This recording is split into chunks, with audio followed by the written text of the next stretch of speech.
धारचूला के पूर्व ब्लॉक प्रमुख और कांग्रेस के प्रदेश सचिव श्रीमान नेत्र कुंवर जी हैं और आप एक प्रखर वक्ता भी हैं और क्षेत्र की समस्याओं के लिए हमेशा तत्पर रहते हैं। तो आज आपसे कई मुद्दों पर हम बातचीत करेंगे। आपका विशेष स्वागत है। तो आपसे पहला सवाल तो हम यही जानना चाहेंगे कि क्योंकि हम आपदाग्रस्त क्षेत्रों में हैं, सीमांत के क्षेत्र में हैं, तो यहाँ पर जो सरकार के द्वारा आपदा की तैयारियों को लेकर के जो दावे थे उसको आप कैसे देख रहे हैं?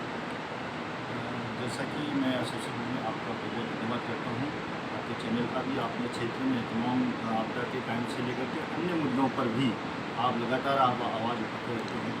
तो आज जैसे कि आपने कहा कि आपदा के मामले में जो धारचूला में जो आपदा आई थी उसमें प्रशासन और शासन की लापरवाही बहुत हद तक दिखी। हमको बीच में इस संदर्भ में हमने जो है कि आंदोलन भी करने को मजबूर रहे और हमने बार बार यही मांग की कि ये पूर्ण तैयारियां प्रशासन की नहीं रही। पहले से दावे जो उन्होंने किए थे लास्ट में देखने को मिला कि लोग काफ़ी परेशान रहे। तो हम बार बार उनसे यही मांग करते रहे कि भैया जब आपदा इतनी बड़ी धारचूला प्रतिवर्ष आपदाग्रसित क्षेत्र है, इसमें लोगों की पूर्ण तैयारियां पहले प्रशासन को करनी चाहिए थी और दावे सरकार प्रशासन ने बहुत किए, लेकिन अंततः ये हुआ कि लोग काफ़ी परेशान रहे। तो जिस प्रकार से आज पूरे उत्तराखंड में क्योंकि आप कांग्रेस के प्रदेश सचिव हैं, तो इसलिए जिस प्रकार से जो भ्रष्टाचार को लेकर के एक के बाद एक अनेक आरोप लगते जा रहे हैं, तो उन सारी चीज़ों को युवाओं को और जो युवा भी आजकल सड़कों में हैं, तो इसको आप कैसे देखते हैं? देखिए, उत्तराखंड राज्य का जो आंदोलन हुआ था ये राज्य ऐसे ही नहीं मिला। इसमें उत्तराखंड के युवाओं की काफ़ी भागीदारी, महिलाओं की काफ़ी भागीदारी और तमाम लोगों ने इस राज्य को बनाने के लिए बहुत बड़ी सपने देखे थे और जन आकांक्षा ही इस राज्य को बनने पर बहुत बड़ा लोगों का था। कई लोगों ने शहादत इस राज्य को बनाने में दी थी। बड़ी बमुश्किल ये राज्य 2000 में जब स्थापित हुआ तो युवाओं का विशेषकर से ये आशा थी कि राज्य बनेगा तो हमारे हक हकूक़ हमें मिलेंगे। हमारे जो अधिकार यूपी में रहते रहते नहीं मिल पाते थे, ये पहाड़ी राज्य तब स्थापित किया गया। लेकिन बड़ा दुर्भाग्य है इस राज्य का। मैं कहूँ, मैं भी एक राजनीतिक पार्टी से बिलोंग करता हूँ, लेकिन जैसे जैसे प्रकरण अभी आ रहे हैं 2000 से लेकर के अभी तक के जो प्रकरण आए हैं, जो सामने युवाओं के सामने जो परिदृश्य दिख रहा है, ऐसा लग रहा है कि पूरे राज्य में एक राजनीतिक कुआसा छा गया। एक जो आशाएं युवाओं की थी कि राज्य बनेगा और हमको अपना अधिकार मिलेगा, जिस तैयारी के साथ इस राज्य को बनाया गया था, और आज देखते देखते जिस प्रकार के घोटाले आ रहे हैं, आज हमारे राजनेताओं के बच्चे अगर बैकडोर से उनको नौकरी दी जाती है, उनको अधिकार, इस प्रकार की बातें होती हैं, तो निश्चित रूप से राज्य में क्या वातावरण होगा ये सब समझ सकते हैं। मैं तो बार बार एक पुष्कर सिंह धामी जी माननीय मुख्यमंत्री अभी वर्तमान में हैं, उनके सरकार में देखो काफ़ी मंत्री लोग जिनके बच्चे जो है कि बैकडोर से विधानसभा में भरे गए, और विधानसभा अध्यक्षों के जितने अभी तक रहे हैं, चाहे वो किसी पार्टी के रहे हैं, उन पार्टी के अध्यक्षों का खुलेआम ये कहना कि ये नौकरी हमने नियमबद्ध तरीके से किया और अपने बच्चे योग्य थे तो हमने लगा दिया। इससे बड़ा नैतिक दुर्भाग्य इस राज्य का नहीं हो सकता। निश्चित रूप से भाई ठीक है, आपने बेरोजगार लोगों को नौकरी दी, इसीलिए हमने राज्य को अलग किया भी था कि उत्तर प्रदेश से उत्तराखंड को कि यहाँ नौकरियाँ दी जाएंगी, बच्चों का भविष्य, बेरोजगारों का भविष्य बनेगा। वो सब सही बात है, हम मानते हैं कि आपने नौकरियाँ आपके हाथ में थी, आपने दिया। परंतु इस प्रकार से जो अपने ही बच्चों को बेरोजगार समझकर अगर लगा देते हैं तो ये इस राज्य के लिए बहुत अच्छा संकेत नहीं है, और मैं इसका सारे राजनीतिक दलों का मैं विरोध करता हूँ। और इस बात के लिए मैं अपने जितने भी शीर्ष नेता हैं, हमारे लीडरान हैं, जिन पे विश्वास जो है इस राज्य के युवाओं ने किया है, पूरे बहुमत के साथ जिनको सरकार बनाने के लिए दिया है, उनको इस बारे में सोचना चाहिए और ठोस कदम उठाना चाहिए, ताकि राज्य के युवाओं पर विश्वास जाग सके, महिलाओं पर विश्वास जाग सके। दूरस्थ क्षेत्र पहाड़ में रहने वाले एक जो किसान होता है, एक बहुत ही गरीब, जिसके पास संसाधन बहुत कम होते हैं, अपने बच्चे को हाड़ मांस खपाते हुए अपने बच्चे को शिक्षा देता है, यहाँ से दूरस्थ क्षेत्रों में भेजने की कोशिश करता है, अच्छे विद्यालयों में पढ़ाने की कोशिश करता है, और लास्ट में जब ये सुनता है कि इन घोटालों के जरिए, चाहे वो बैकडोर भर्तियां विधानसभा की हो, चाहे यूपीएसएससी की भर्तियां हो, चाहे 15-16 से लेकर 14 से लेकर या उससे पहले से लेकर के जिन जिन भर्तियों में आज घोटाला सामने आ रहा है, ये निश्चित रूप से इस राज्य के लिए दुर्भाग्यपूर्ण है। मैं इसकी बहुत भर्त्सना करता हूँ और मैं तमाम राजनीतिक दल इस राज्य में जो चाहे वो विपक्ष में हो चाहे पक्ष में हो, उनके शीर्ष नेताओं से आग्रह करना चाहता हूँ कि आपको इस बात को जनता को विश्वास दिलाना पड़ेगा और कठोर कदम उठाना पड़ेगा कि हम राजनीतिक दल आपके इस राज्य के हितों के लिए कार्य कर रहे हैं, न कि हम जो है कि अपने हितों के लिए। इसके लिए हमको जो है ठोस कदम उठाना पड़ेगा। मैं अपने शीर्ष नेताओं को इस बात का आग्रह कर चुका हूँ। इस प्रकार से अभी राज्य के वातावरण बने हैं और आप कांग्रेस के नेता तो जरूर हैं, लेकिन एक क्षेत्र के लिए एक स्पष्टवादी नेता के रूप में आपकी छवि है कि आप सही को सही और गलत को गलत बोलने की ताकत रखते हैं। तो ऐसे में तो आरोप तो दोनों तरफ लग रहे हैं, कांग्रेस पर भी उतने ही आरोप हैं, बीजेपी पर भी आरोप हैं। तो इन परिस्थितियों में आप जो हमारे राज्य के युवा हैं उनका भविष्य कैसे आप देखते हैं? ये बहुत ही गंभीर सवाल है और इस बारे में सर्वप्रथम तो जो सत्ता में हैं हमारे माननीय मुख्यमंत्री जी हैं, उनको मैं एक बात के लिए धन्यवाद भी देना चाहता हूं कि उन्होंने एसटीएफ की कार्रवाई की है और उससे अभी लगभग 32 के करीब लोग गिरफ्तार भी हो चुके हैं। ये बहुत अच्छा कदम उनका था, लेकिन बात यहाँ पर नहीं रुकती है, बात इससे आगे जाती है। जो एसटीएफ ने जिन लोगों को अभी तक जिनके गरेबान पे उन्होंने हाथ डाला है, वो लोग मैं कहूँगा कि छोटी मछलियाँ हैं अभी। जो उससे आगे की जो सफ़ेद पोश हैं, जो बड़े अधिकारी हैं, जो कि बड़े नेता सफ़ेद पोश हैं, उन तक एसटीएफ मुझे नहीं लगता कि वहाँ तक पहुँच पाएगी, क्योंकि एसटीएफ एक राज्य की पुलिस की एक शाखा है और वो काम अच्छा कर रही है। लेकिन इसके तार जहाँ तक अभी हमको देखने को मिले हैं, बड़े बड़े मंत्रियों के रिश्तेदार और बड़े बड़े अधिकारियों के रिश्तेदार और यहाँ तक कि यूपी तक यहाँ इसके तार दिख रहे हैं। तो मुझे नहीं लगता कि वो वहाँ तक पहुँच पाएंगे। मैं तो ये कहूँगा कि ये थोड़ा सा इस कुहासे को छाटने का प्रयास जरूर हो सकता है, लेकिन अभी अंधकार और है। इसके लिए हमने बार बार इस बात की मांग की है कि बड़ी एजेंसी इसमें लाई जाए, सीबीआई जैसी एजेंसी लाई जाए और हो सकता है तो बड़े न्यायाधीश हमारे होते हैं जो हाई कोर्ट के होते हैं या सुप्रीम कोर्ट के होते हैं, उसकी देखरेख में कमेटी बनी। ये छोटा मोटा मामला नहीं है, अगर देखा जाए तो ये उत्तराखंड राज्य का बहुत बड़ा मामला है। इसमें युवाओं का भविष्य जुड़ा है, इस उत्तराखंड राज्य का भविष्य जुड़ा है। आज उत्तराखंड राज्य के युवा यहाँ से रोजगार के लिए पलायन कर रहे हैं, दिन प्रतिदिन गाँव खाली हो रहे हैं। अगर यही वातावरण रहेगा, अगर इसी प्रकार इसीलिए अगर लोगों के बीच में ये वातावरण जाएगा कि उत्तराखंड में नौकरी मिलना नहीं है, भाई हमको अपना खुद ही देखना पड़ेगा, क्योंकि यहाँ अधिकारी और नेता इतने भ्रष्ट हो गए हैं कि केवल अपना करके भाई भतीजावाद यहाँ पर स्थापित करना चाहते हैं। तो ये बहुत संगीन मामला है, इसमें सरकार को बहुत ही संवेदनशील होकर के इसमें कार्रवाई करनी चाहिए और ये विश्वास पुनः जागृत करना पड़ेगा पूरे उत्तराखंड वासियों के बीच में कि उत्तराखंड में जो गलत करेगा, क्योंकि ये देवभूमि है, इसको देवभूमि के नाम से जाना जाता है। इसमें सारे राष्ट्र की एक नीति रहती है कि देवभूमि में कोई भी आदमी गलत करेगा तो वो बचेगा नहीं। इस बात की लोगों को एक प्रतिष्ठा बनी है राज्य की। इस प्रतिष्ठा में जो दाग लगा है, इस प्रतिष्ठा में जो कमी आई है, ये इसको बरकरार करना हमारे नेताओं का काम है, हमारे अधिकारियों का काम है।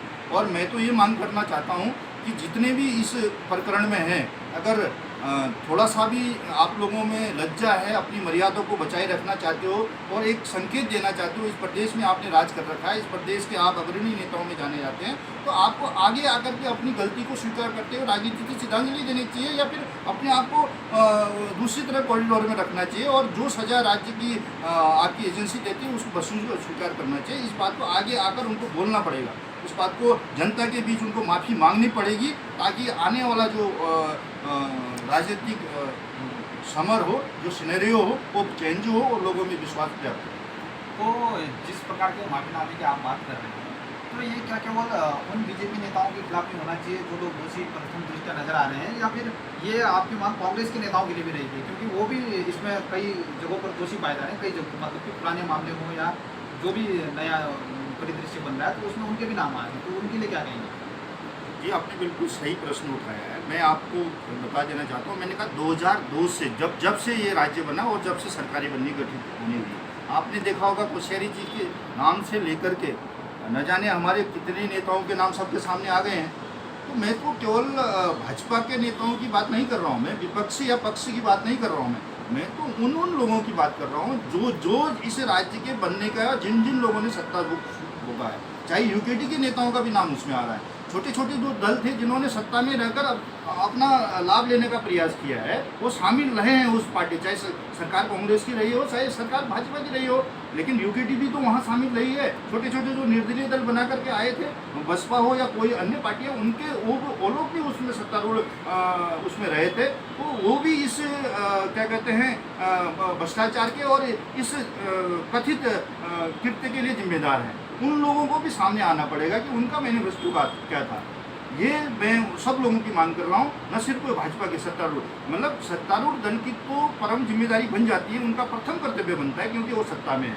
उनका नैतिक जिम्मेदारी ये बनती है पहले तो उन नेताओं को पद से हटाया जाए और या उनसे इस्तीफा लिया जाए और उनको राजनीति से इस सिनेरियो से दूर रखा जाए। और दूसरी बात, अन्य पार्टियों को भी अपनी गरिमा को देखते हुए भाई उनको भी आगे आकर के इसमें पहल करनी चाहिए। धारचूला में आप हमारा जो ये विधानसभा है, इधर पर कई आपदाग्रस्त क्षेत्र है, धारचूला, मुंशियारी, गंगा पानी, हमारा एक पूरा क्षेत्र है। तो भ्रष्टाचार पर तो आप बेबाक वार्ता कर रहे हैं, लेकिन क्या आपको इस धारचूला विधानसभा के जो परिदृश्य में ऐसा नहीं लगता कि कांग्रेस की विपक्षी के रूप में यहाँ पर थोड़ी सी भूमिका कमजोर नजर आ रही हो, कि सरकार के द्वारा कहीं ऐसा तो नहीं लग रहा है कि मित्र विपक्षी भूमिका में कांग्रेस है? नहीं, ऐसा नहीं है। क्योंकि हमने बार बार जब भी आपने देखा 2013 से या उससे पहले भी जब सरकार में रहते या फिर सरकार के बाहर रहते भी आपदा क्षेत्र ये पूरा जोन रहा है, तो तब भी हमने यही मांग की थी कि इसके मानक आप जो है पूरे उत्तराखंड के मानकों से थोड़ा सा अलग हटकर करना पड़ेगा, कोई भी सरकार है। हमने इस बात को उस सरकार में भी बोला था, हम इस सरकार में भी बोल रहे हैं।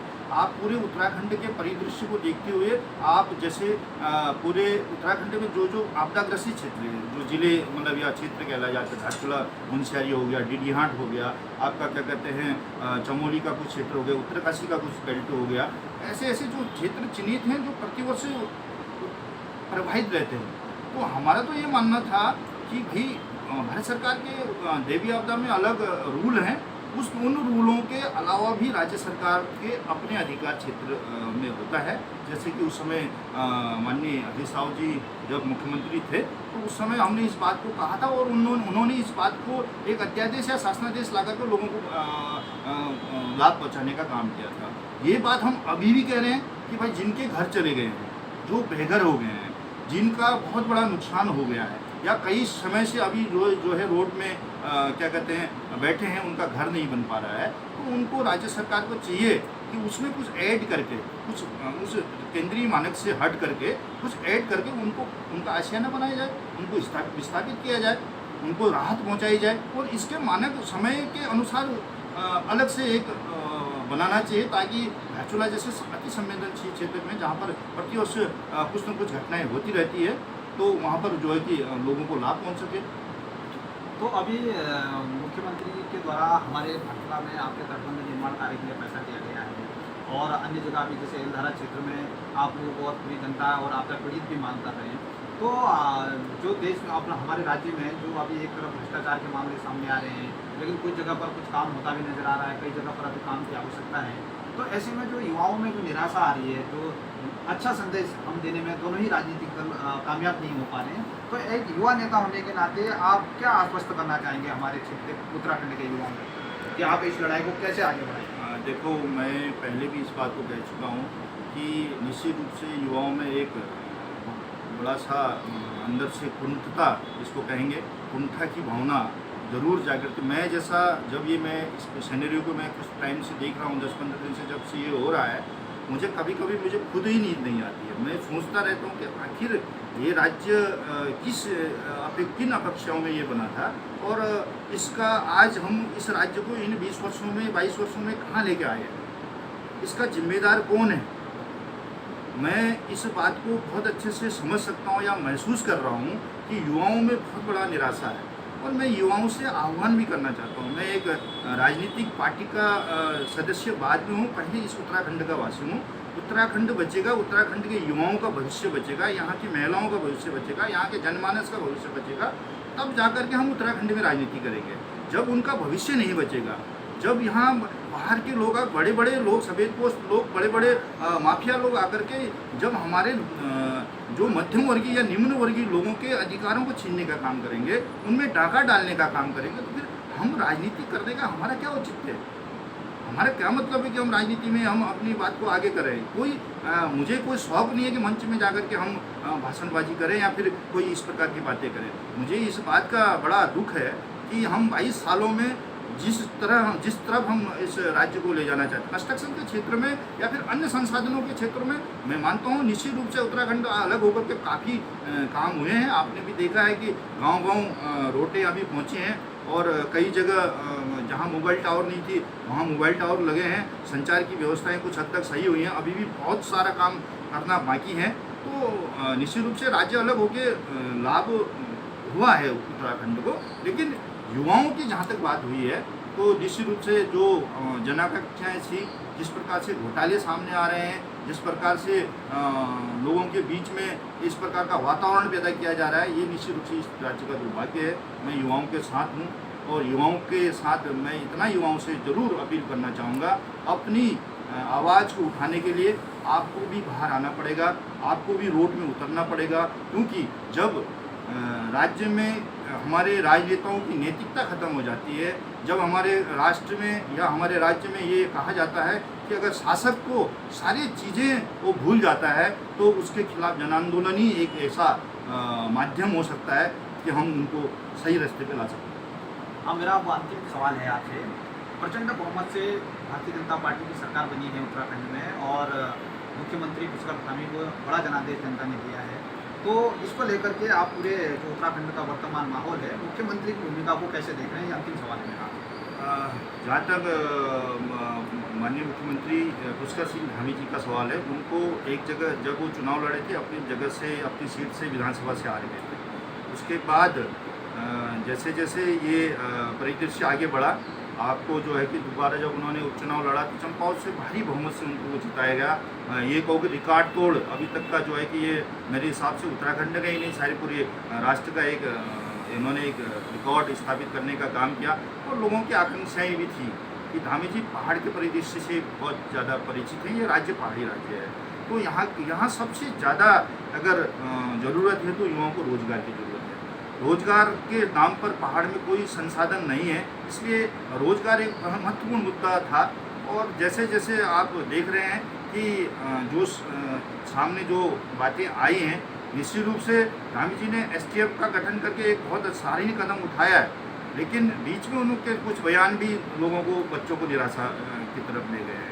उन्होंने कहा कि जितनी भर्तियां हैं तथाकथित अभी निरस्त कर दिए जाएंगे, जिसमें अभी मैं घोटाला देख रहा हूँ, लेकिन उसमें जबकि जो बच्चे अपनी मेहनत से निकले थे, हम ये नहीं कह रहे हैं कि 200 भर्तियाँ हुई तो 200 के 200 की क्या कहते हैं उसमें घोटाला हुआ है, या फिर वो पेपर लीक के माध्यम से या फिर घूस दे करके, वो रिश्वत दे करके नौकरी पाए हैं। भाई उसमें 100 हो सकते हैं ऐसे, 100 तो कम से कम जिन्होंने मेहनत की उनके अनुसार निकले होंगे, अपनी मेहनत से निकले हैं। वो बच्चे आज देहरादून में आंदोलन कर रहे हैं। बताओ, चंपावत के ही बच्चे कह रहे हैं कि हम तो अपनी मेहनत से निकले हैं, हमारी जांच करा लो, लेकिन आप पूरी भर्तियाँ समाप्त करो, ये गलत बात है। इस बात के लिए मुझे बड़ा निराशा हुई कि एक मुख्यमंत्री राज्य को एकदम ऐसा कदम कैसे उठा सकते हैं कि सारी की सारी निरस्त कर दो। ये मैं अपील करना चाहूँगा कि ये कदम अच्छा नहीं था। बाकी धामी जी अगर इससे आगे बढ़कर काम करते हैं तो पूरी जनता उनके साथ है, युवा उनके साथ है, लेकिन उनको कठोर कदम उठाना पड़ेगा। इसमें ये आशाएं उनके पास है, क्योंकि प्रदेश की जनता ने भाजपा को एक बहुत बड़ा मजबूत स्तंभ यहाँ पर दोबारा सरकार लाई है। और डबल नहीं, ट्रिपल नहीं, अभी तो मैं कहूँ तो उसको चौथा भी अगर बोलो तो कम नहीं है। तो इतना बड़ा विश्वास अगर धामी जी की सरकार पर आया है तो उनकी जिम्मेदारी और उनकी जो राज्य के प्रति जो गंभीरता है वो बहुत ज़्यादा बढ़ जाता है, लोगों की आकांक्षाएं बहुत ज़्यादा बढ़ जाती है। तो मैं आशा करता हूं कि वो आने वाले टाइम में बहुत बड़ा एक कदम उठाएंगे, और ताकि ये जो राजनीतिक कुहासा जो बन गया है उसमें छटनी होगी।